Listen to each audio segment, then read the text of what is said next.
The Picture of Dorian Gray by Oscar Wilde. Chapter 17. A week later, Dorian Gray was sitting in the conservatory at Selby Royal, talking to the pretty Duchess of Monmouth, who, with her husband, a jaded-looking man of 60, was amongst his guests. It was tea-time, and the mellow light of the huge, lace-covered lamp that stood on the table lit up the delicate china and hammered silver of the service at which the Duchess was presiding. Her white hands were moving daintily among the cups, and her full red lips were smiling at something that Dorian had whispered to her. Lord Henry was lying back in his silk-draped wicker chair, looking at them.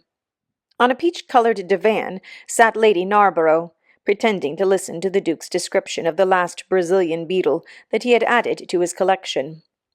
3 young men in elaborate smoking suits were handing tea-cakes to some of the women. The house party consisted of 12 people, and there were more expected to arrive on the next day. "What are you two talking about?" said Lord Henry, strolling over to the table and putting his cup down. "I hope Dorian has told you about my plan for rechristening everything, Gladys. It is a delightful idea." "But I don't want to be rechristened, Harry," rejoined the Duchess, looking up at him with her wonderful eyes. "I am quite satisfied with my own name, and I am sure Mr. Gray should be satisfied with his." "My dear Gladys, I would not alter either name for the world. They are both perfect. I was thinking chiefly of flowers. Yesterday I cut an orchid for my buttonhole. It was a marvelous spotted thing, as effective as the 7 deadly sins. In a thoughtless moment I asked one of the gardeners what it was called. He told me it was a fine specimen of Robinsoniana, or something dreadful of that kind. It is a sad truth, but we have lost the faculty of giving lovely names to things. Names are everything. I never quarrel with actions. My one quarrel is with words. That is the reason I hate vulgar realism in literature. The man who could call a spade should be compelled to use one. It is the only thing he is fit for." "Then what should we call you, Harry?" she asked. "His name is Prince Paradox," said Dorian. "I recognize him in a flash," exclaimed the Duchess. "I won't hear of it," laughed Lord Henry, sinking into a chair. "From a label there is no escape. I refuse the title." "Royalties may not abdicate," fell as a warning from pretty lips. "You wish me to defend my throne, then?" "Yes." "I give the truths of tomorrow." "I prefer the mistakes of today," she answered. "You disarm me, Gladys," he cried, catching the wilfulness of her mood. "Of your shield, Harry, not of your spear." "I never tilt against beauty," he said, with a wave of his hand. "That is your error, Harry, believe me. You value beauty far too much." "How can you say that? I admit that I think that it is better to be beautiful than to be good, but on the other hand, no one is more ready than I am to acknowledge that it is better to be good than to be ugly." "Ugliness is one of the 7 deadly sins, then?" cried the Duchess. "What becomes of your simile about the orchid?" "Ugliness is one of the 7 deadly virtues, Gladys. You, as a good Tory, must not underrate them. Beer, the Bible, and the 7 deadly virtues have made our England what she is." "You don't like your country, then?" she asked. "I live in it." "That you may censor it, the better." "Would you have me take the verdict of Europe on it?" he inquired. "What do they say of us?" "That Tartuffe has emigrated to England and opened a shop." "Is that yours, Harry?" "I give it to you." "I could not use it. It is too true." "You need not be afraid. Our countrymen never recognize a description. They are practical. They are more cunning than practical. When they make up their ledger, they balance stupidity by wealth and vice by hypocrisy." "Still, we have done great things." "Great things have been thrust on us, Gladys." "We have carried their burden." "Only as far as the stock exchange." She shook her head. "I believe in the race," she cried. It represents the survival of the pushing. It has development. Decay fascinates me more. What of art? She asked. It is a malady. Love? An illusion?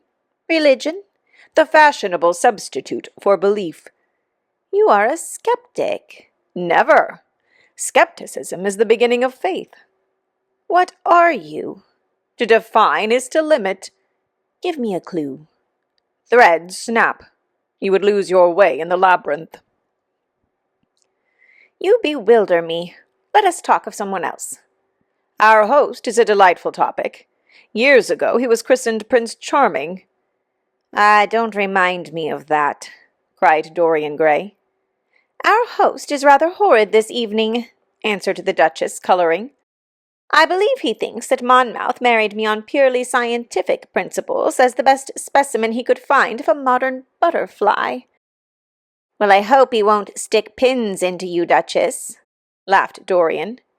Oh, my maid does that already, Mr. Gray, when she is annoyed with me. And what does she get annoyed with you about, Duchess? For the most trivial things, Mr. Gray, I assure you. Usually because I come in at 10 minutes to 9 and tell her that I must be dressed by 8:30. How unreasonable of her. You should give her warning. I daren't, Mr. Gray. Why, she invents hats for me. You remember the one I wore at Lady Hillstone's garden party? You don't, but it is nice of you to pretend that you do. Well, she made it out of nothing. All good hats are made out of nothing. Like all good reputations, Gladys, interrupted Lord Henry. Every effect that one produces gives one an enemy. To be popular, one must be a mediocrity. Not with women, said the Duchess, shaking her head. And women rule the world. I assure you we can't bear mediocrities. We women, as someone says, love with our ears, just as you men love with your eyes, if you ever love at all. It seems to me that we never do anything else, murmured Dorian. Ah, then you never really love, Mr. Gray, answered the Duchess with mock sadness. My dear Gladys, cried Lord Henry, how can you say that? Romance lives by repetition, and repetition converts an appetite into an art. Besides, each time that one loves is the only time one has ever loved. Difference of object does not alter singleness of passion. It merely intensifies it. We can have in life but one great experience at best, and the secret of life is to reproduce that experience as often as possible. Even when one has been wounded by it, Harry? Asked the Duchess after a pause. Especially when one has been wounded by it, answered Lord Henry. The Duchess turned and looked at Dorian Gray with a curious expression in her eyes. What do you say to that, Mr. Gray? She inquired. Dorian hesitated for a moment. Then he threw his head back and laughed. I always agree with Harry, Duchess. Even when he is wrong? Harry is never wrong, Duchess. And does his philosophy make you happy? I have never searched for happiness. Who wants happiness? I have searched for pleasure. And found it, Mr. Gray? Often. Too often. The Duchess sighed. I am searching for peace, she said. And if I don't go and dress, I shall have none this evening.